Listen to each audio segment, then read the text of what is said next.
घटस्फोटाला कारणीभूत मुलीचे आईवडील. तूच म्हटलंस की 90% लोक ऍक्सेप्ट करतात. म्हणजे मी जेव्हा ते मत मांडलं तेव्हा ते 90% लोकांना खरं वाटतं, याचा अर्थ मी समाजातलं सत्य परखडपणे मांडलं. भयानक विरोध केला, मला पर्सनली मेसेजेस केले, बऱ्याच मुलींच्या आयांनी पर्सनली मेसेजेस देखील केले. तर त्यांना ते का करावे लागले किंवा त्या 10% लोकांना नकारात्मक कमेंट्स का कराव्या लागल्या? टीका झाली की तुम्ही महिला वकील असून पण महिलांची बाजू घेत नाहीयेत. काय कलियुग आहे. पुरुष भयानक सहन करतोय. मुली प्री प्लॅन करतायत आता की मला घटस्फोट घ्यायचा आहे, मी फाईल करणार आहे, त्यामुळे मी माझी नोकरी सोडते आणि घरी बसते. नमस्कार, आपण पाहताय कोकण साधलाय आणि आपला सुरू आहे विशेष कायदे विषयक कार्यक्रम कायद्याची भाषा. लग्न हे दोन व्यक्तींना जोडणारं नातं, पण जेव्हा हे नातं तुटण्याच्या टप्प्यावर येतं तेव्हा प्रश्न फक्त भावनांचा राहत नाही, तर तो होतो कायदा, अधिकार, जबाबदाऱ्या आणि भविष्यातील निर्णयांचा. घटस्फोटाच्या प्रक्रियेत पुरावे किती महत्त्वाचे असतात, व्हॉट्सअप चॅट, कॉल रेकॉर्डिंग किंवा डिजिटल पुरावे कोर्टात कितपत ग्राह्य धरले जातात, पोटगी ठरवताना पत्नीची कमाई, शिक्षण, आर्थिक क्षमता कशी पाहिली जाते, खोट्या आरोपांच्या प्रकरणात कायदेशीर मार्ग कोणते, अशा अनेक महत्त्वाच्या आणि सर्वसामान्यांना पडणाऱ्या प्रश्नांची उत्तरं जाणून घेण्यासाठी आजच्या कायद्याची भाषा या विशेष भागात आपल्यासोबत आहेत नामवंत कायदेतज्ञ advocate Pranita Raul Kotkar madam. Madam, आपलं मनपूर्वक स्वागत. आणि आपण गेल्या अनेक दिवसांपासून या दोन मुद्द्यांवर चर्चा करतोय, एक म्हणजे घटस्फोट आणि त्यानंतर होणारे परिणाम. आता मागच्या एपिसोडमध्ये आपण एक महत्त्वाचा मुद्दा चर्चेला होता. अनेक प्रश्न मनात आहेत, ते प्रश्न मी तुम्हाला विचारणारच आहेत, त्याची उत्तरं आम्हाला जाणून घ्यायचीच आहेत. पण जेव्हा आपण तो एपिसोड केला आणि त्या एपिसोडमध्ये तुम्ही काही मतं मांडलेली होती, तुम्ही काही घटस्फोटाची कारणं सांगितलेली होती आणि त्यामध्ये तुम्ही असं एक मत मांडलेलं होतं की काही मुलीचे आई वडील या घटस्फोटाला कारणीभूत असतात. त्यानंतर सोशल मीडियावर जेव्हा तुम्ही तो व्हिडिओ अपलोड केला किंवा आपला एपिसोड आपल्या चॅनलमार्फत गेला, तेव्हा अनेक प्रतिक्रिया त्यावर आल्या. त्यात काही सकारात्मक होत्या, काही नकारात्मक होत्या. 90% लोकांनी हे मान्य केलं की खरंच अशी परिस्थिती आहे आणि त्यातल्या 10% लोकांनी याला नकार दिला. पण जेव्हा तुम्ही ही मतं मांडलीत आणि त्यानंतर ज्या रिॲक्शन होत्या त्या काय होत्या आणि या सगळ्याकडे बघताना वकील म्हणून तुम्ही काय आवाहन करू इच्छिता? सगळ्यात पहिलं म्हणजे खूप महत्त्वाचं विचारलंस, कारण मागचे 2 आठवडे सलग गाजतोय तो विषय, तो म्हणजे घटस्फोटाला कारणीभूत मुलीचे आईवडील. तूच म्हटलंस की 90% लोक ऍक्सेप्ट करतात. म्हणजे मी जेव्हा ते मत मांडलं तेव्हा ते 90% लोकांना खरं वाटतं, याचा अर्थ मी समाजातलं सत्य परखडपणे मांडलं. बरोबर. 10% लोकांना जे पटलं नाही, ज्यांनी विरोध केला, म्हणजे भयानक विरोध केला, मला पर्सनली मेसेजेस केले, बऱ्याच मुलींच्या आयांनी पर्सनली मेसेजेस देखील केले. तर त्यांना ते का करावे लागले किंवा त्या 10% लोकांना नकारात्मक कमेंट्स का कराव्या लागल्या? तर त्यांनी मुळात मी जे काही सांगतेय ते चुकीचा अर्थ घेतला. सगळ्यात पहिल्यांदा अशा कमेंट्स आल्या की मग एखाद्या मुलीने बळी गेल्यावरच सांगायचं का? ह्या सहन करण्यामुळे बरेच बळी गेलेत, बरेच मुलींचे छळ झालेत.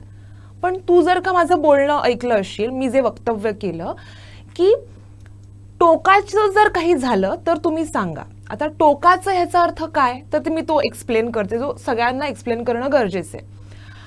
मी त्यात म्हटलं होतं की छोट्या छोट्या गोष्टी तुम्ही तुमच्या आईवडिलांना सांगणं बंद करा.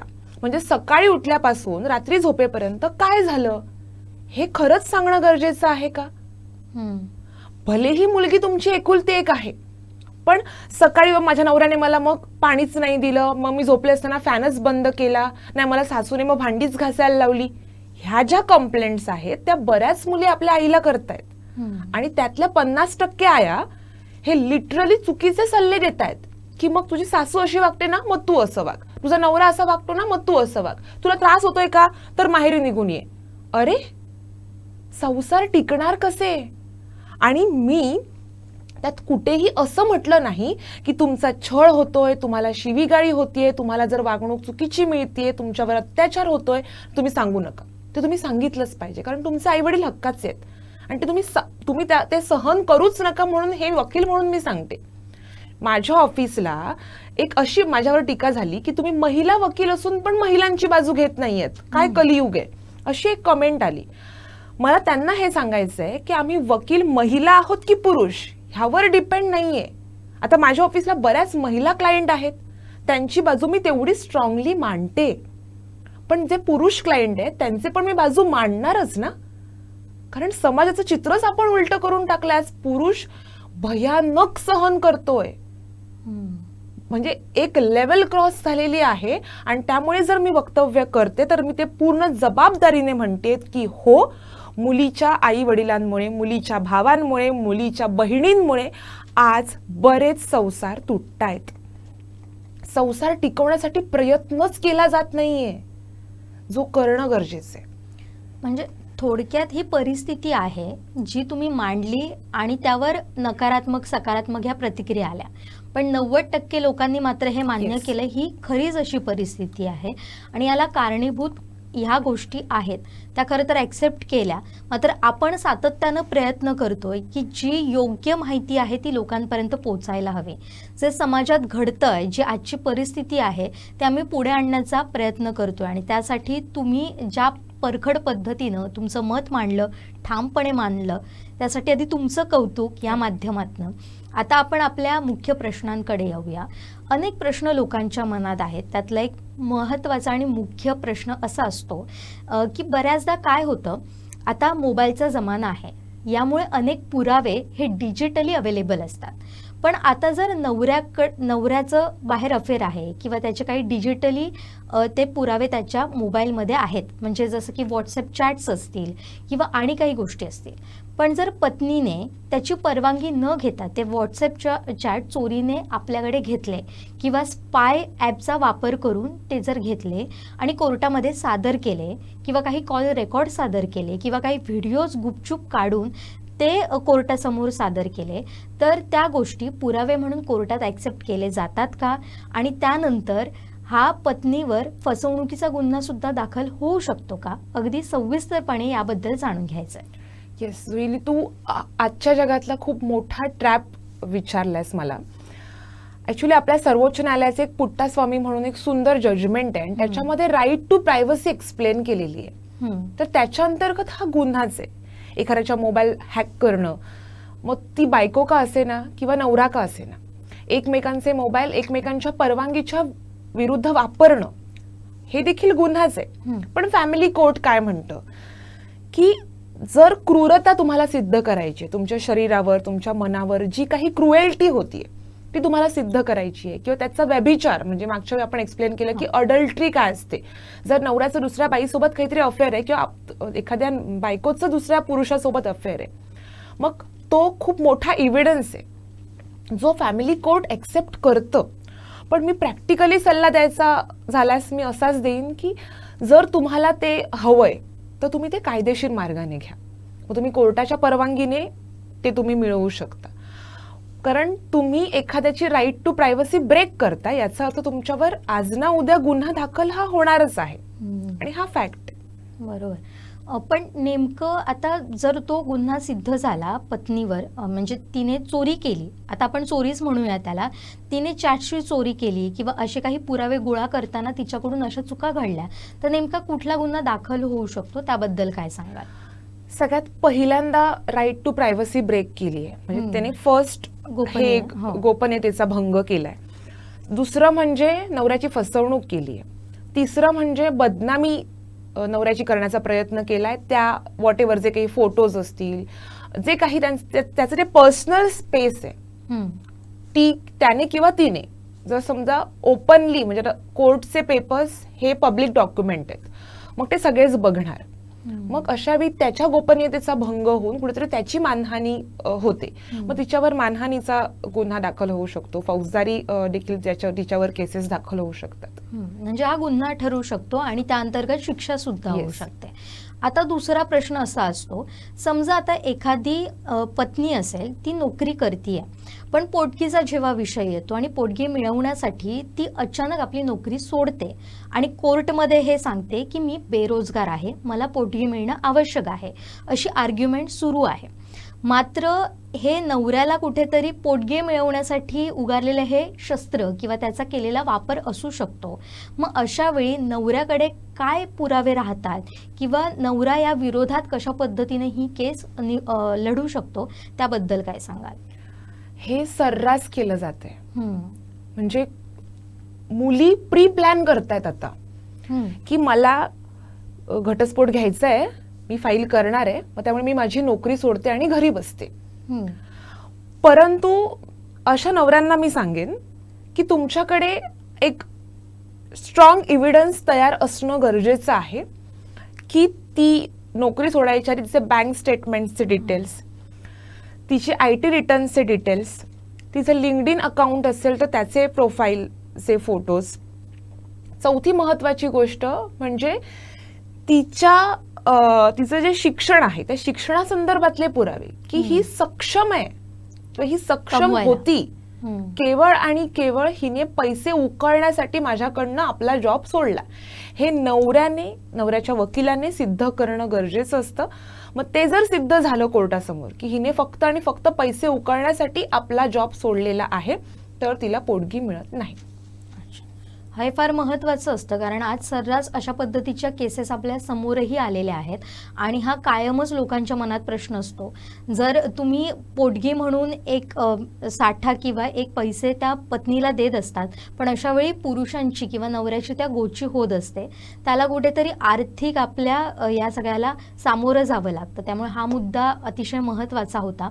पण याच बरोबरीनं अनेकदा असं होतं की पत्नी कधी कधी खोटे केस सुद्धा दाखल करते किंवा सासरच्यांवर आरोप असतात, नवऱ्यावर आरोप असतात, त्यामध्ये वेगवेगळे आरोप असतात. मग अशा वेळी जर कोर्टात हे सिद्ध झालं की ही केस खोटी होती, तर मात्र अशा वेळी पत्नीवर काय शिक्षा होऊ शकते? असं म्हटलं जातंय की पती पत्नींमध्ये वाद झाला की 498 हे पत्नीकडचं एक शस्त्र आहे, असं एक समाजात झालेलं आहे.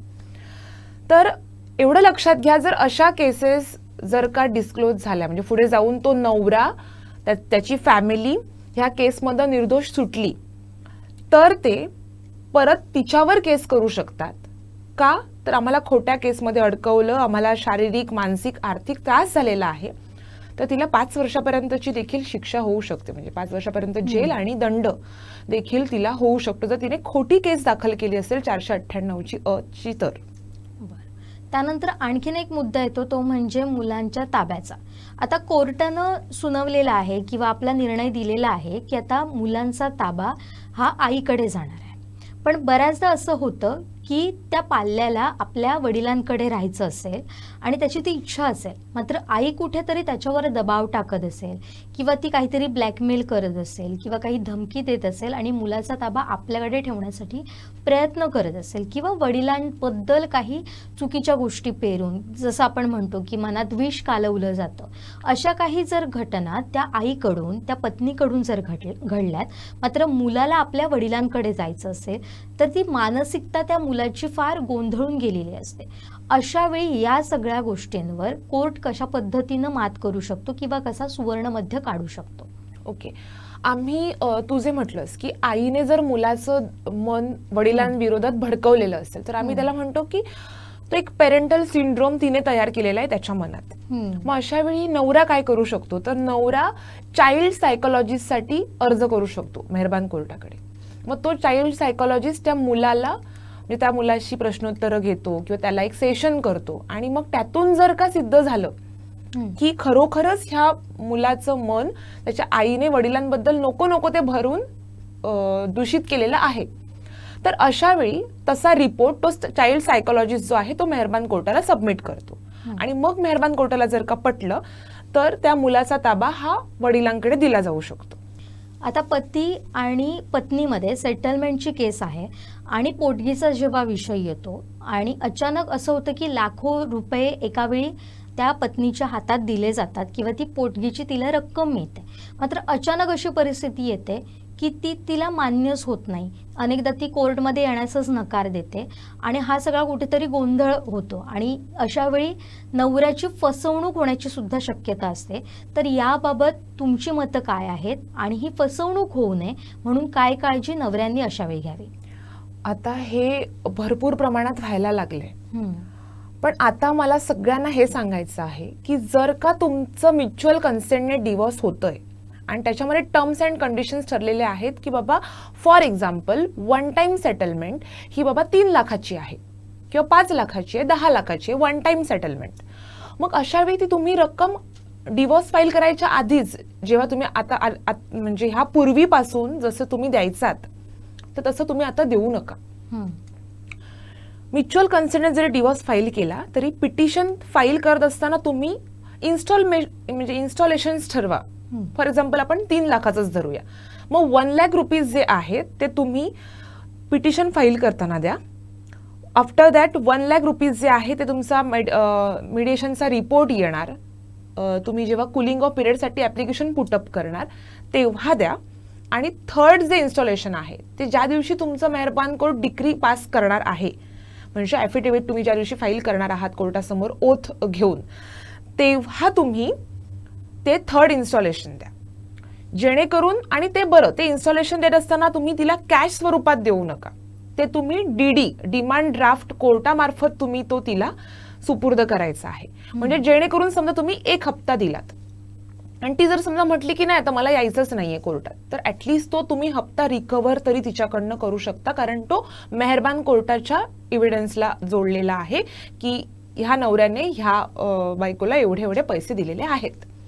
पण जेव्हा तुम्ही परस्पर पैसे देऊन मोकळे होता आणि जेव्हा ती कोर्टात यायला बघत नाही, तेव्हा तिच्याकडनं त्या पैशाची रिकव्हरी नेमकी करणार कशी, हा प्रश्न प्रत्येकाला असतो. त्यामुळे मला असं वाटतं ताक पण आता तुम्ही फुंकून पिलं पाहिजे, कारण प्रचंड काय बोलतात त्याला, म्हणजे सगळ्या हुशार झालेल्या आहेत. त्यामुळे पैसे घेऊन जर का ती परत नाही आली तर तुम्ही लटकत राहणार डिवोर्स पासून. त्यामुळे जर ठरवताय अटी तर त्या प्रॉपर अटी ठरवा, जेणेकरून तुम्हाला भविष्यात त्याचा त्रास होणार नाही. या सगळ्या मुद्द्यांवर आपण चर्चा करणार आहोत आणि असे बरेच मुद्दे आहेत ज्यावर आपल्याला बोलायचं आहे. मात्र आता या एपिसोडमध्ये आपण इथं थांबतोय. ज्या पद्धतीनं आपण पाहिलं की डिजिटल पुरावे असो, पोटगीचा प्रश्न असो, मुलांचा ताबा असो किंवा परस्पर संमतीनं होणारा समझोता असो, प्रत्येक निर्णय घेताना कायद्याची योग्य माहिती आणि तज्ज्ञांचा सल्ला घेणं अत्यंत आवश्यक आहे. आणि भावनेच्या भरात घेतलेले निर्णय अनेकदा अडचणी वाढवू शकतात. त्यामुळे आपल्या अधिकारांची, कर्तव्यांची जाणीव ठेवून कायदेशीर मार्गानं पुढे जाणं गरजेचं आहे. आजच्या कायद्याची भाषा या भागातून घटस्फोटाशी संबंधित अनेक महत्त्वाच्या प्रश्नांची उत्तरं आपण जाणून घेतलेली आहे आणि यासाठी मी आभार मानते. अर्थात प्रणिता मॅडम, आपले फार महत्त्वाच्या विषयावर आपण बोललो त्याबद्दल आपले मनपूर्वक आभार. आणि इथंच थांबतोय. तोपर्यंत पाहत रहा कोकण साद लाईव्हवर कायद्याची भाषा.